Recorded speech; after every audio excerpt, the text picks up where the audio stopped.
Hey gang, what's up? It's Allie, your friendly neighborhood traveling Italian, and today's video that I am doing for you guys is a very important one. I'm going to be officially announcing my next move.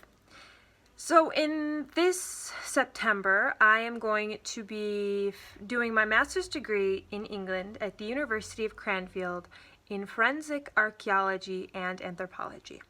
And what that essentially is the recovery and identification of human remains in a crime scene type of setting. So like, think bones times CSI. I chose to go to England for a variety of reasons, and one of which being studying forensic archaeology just like that isn't really plausible. It's not really possible here in Italy. They view forensics as something as more like forensic science. So like they focus on a lot of the chemistry, the medicine, the biology, whereas forensics can be anywhere from like forensic botany, forensic entomology, which is the study of insects, forensic archaeology, and forensic anthropology. So a lot of those things are provided in England rather than here in Italy. And it was a very, very, very hard decision for me to make, to decide to leave, to study for this. The program lasts a year, and then after that I'm going to have to see. So it's something that I am really excited for and really nervous about. Like, I get a lot of mixed emotions about leaving and going. And so I'm going to be going to England as an Italian, and I'm going to be one of the last Europeans to actually go and not need a visa, because the rules and regulations that were in place between the UK and the European Union are still active until the very last day of this year. So that's active until December 31st of 2020. And then after that, I will need a student visa to stay. And I chose to do that because being both Italian and American, I felt it was better to go as an Italian, especially with all the rules and regulations still being in place. So that became possible. I became interested in the forensic portion of archaeology and anthropology from a number of reasons. When I was still doing my associate's degree, so like my first 2 years of college in the States, I took a class on forensic anthropology. So we had bone plaster casts, and we had to learn the different parts of the bones. We had to memorize basically all 206 bones in the body, side them, how to set up a body anatomically, or a skeleton anatomically on the table, how to assess ancestry, sex, and stature. So that was probably one of my first encounters. And within that course, we also had a mock CSI scenario, which I really liked, the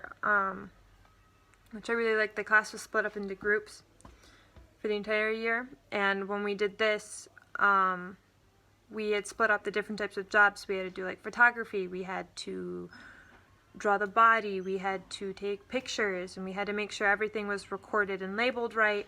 We had to, when it time to clean up the crime scene or collect the evidence, we had to label everything correctly, we had to separate everything, and I know it sounds tedious, but the more tedious you are, the better off you are, because then the more information is stored, the more the information is correct, and the better chance you have of catching the culprit.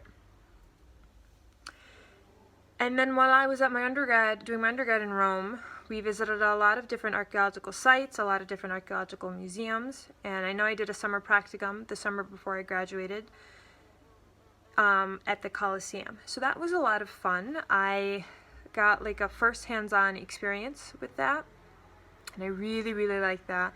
And I'm someone that works really good with my hands, So to be able to take a trowel, which is one of an archaeologist's like main tools, was really, really nice.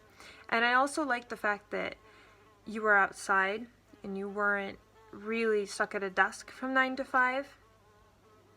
And then to pair it with the legal side, with like the law and like the police, and you have to find like who killed who and why did they die type of thing. And for me, that's just like the golden ticket. And it's something I enjoy a lot, and I feel like I have a need to help people who have gone through such a thing, to help them kind of recuperate a little, because the loss of a loved one is never easy, and it's hard. And I have a little bit of a personal experience with that, because family members have gone through certain traumatic events, and I've seen how that's affected them, and it kind of made me want to be there for people in like a time of need. And that's one of the reasons why I chose to do something like this, because it's something that's so heavy, it's so personal, and I want to take on that responsibility to help someone through such a dark time, and to let them know it's gonna be okay. You know, the stuff isn't easy, and you have to, and to help them come to a conclusion on how they can carry on without completely shutting down. So I am very excited, and I'm also very nervous to be doing this course this fall, but I'm also really excited to meet everybody that's going to be in the same course as me. I've already met a lot of them online, so we've been talking, we've been getting to know each other, and I am super excited to actually meet everybody, and it's going to be a really, really fun year. And I think I'm ready to take on such a big thing. So I am excited to share my journey with you guys. I'm very excited to show everything between the good and the bad, and how I'm packing, what I'm doing to make this huge move. Because this time around, I don't plan on bringing as much stuff as I did when I initially moved to Italy. I plan on going to England with only the essentials, and everything else that I can buy, I'm just gonna buy over there. So I'm going to be filming a lot of the stuff that I'm going to be doing. So if I have to get rid of a lot of stuff, I have to sell a lot of my stuff. You're gonna see that. Unfortunately, due to COVID this year, I wasn't able to go home to the States and see all my friends and family. So if you're in the States, and you know me, I miss you guys so much. Like, you guys have no idea how much I miss you guys, and I miss spending time with you and having a lot of laughs. And hopefully, once COVID goes away, or once there's a vaccine, we'll be able to see each other, and I hope I can come home soon. I love you guys. I miss you guys so much. And I hope you enjoy this journey as much as I'm going to. And stay tuned for my next move. Bye, gang. Till next time.